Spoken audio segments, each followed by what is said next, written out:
I hate to break it to you, but your ankle stiffness could just be what's holding your performance back and what's keeping you from getting to the next level. To give a total eye roll worthy analogy, ankle stiffness is simply just the weakest link for most people when it comes to sprinting and all things in sports. It doesn't matter how big, strong, fast, powerful your hips, glutes, hamstrings, quads are if your ankles are the weakest link. It is the first thing that's going to cave and be the limit for however much energy and force you can output in all things in sports, especially sprinting.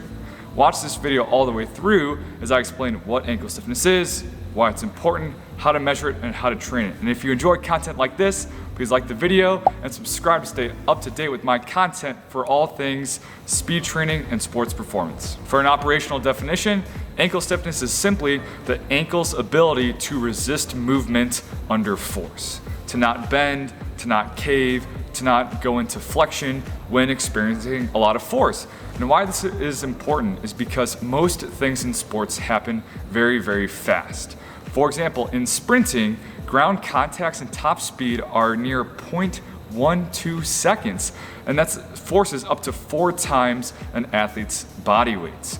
So the most force the ankles experience is in sprinting, and consequently the ankles have to be able to handle all of that force in order to get a very fast and very effective and efficient sprint. So to go back to our amazing analogy of the weakest link, it doesn't matter if the hips and the knees can output 22 miles an hour of sprinting.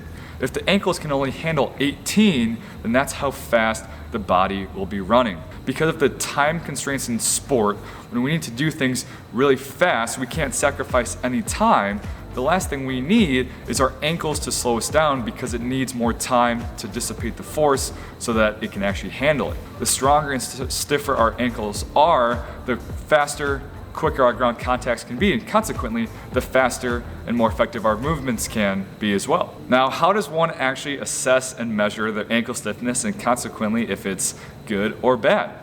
Most commonly tested is the 4-jump RSI test. So athlete hands on hips, 4 jumps as fast and as high as they can.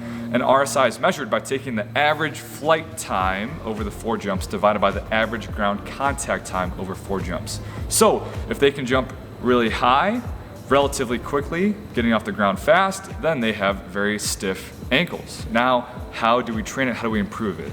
And this is done by plyometrics. So plyometric, by definition, is any muscle action with a rapid eccentric followed by a rapid concentric. And these are divided into 2 typical categories: extensive and intensive plyometrics.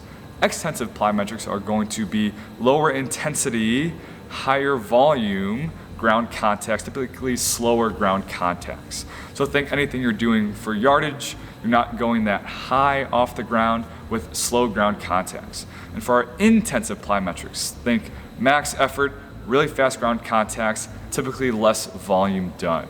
Examples of extensive submaximal plyometrics would be something like the rudimentary hop series or ankle hops over 6-inch hurdles. And examples of intensive plyometrics maximal effort would be high hurdles, 24 inches plus, or depth jumps, going from a box to a ground to a box. Ankle stiffness is just too simple and too fun to train. It's fun being bouncy and quick and explosive, and it's as easy as doing an extensive lower effort speed finisher, just getting in your yardage of slower ground contacts, hops in.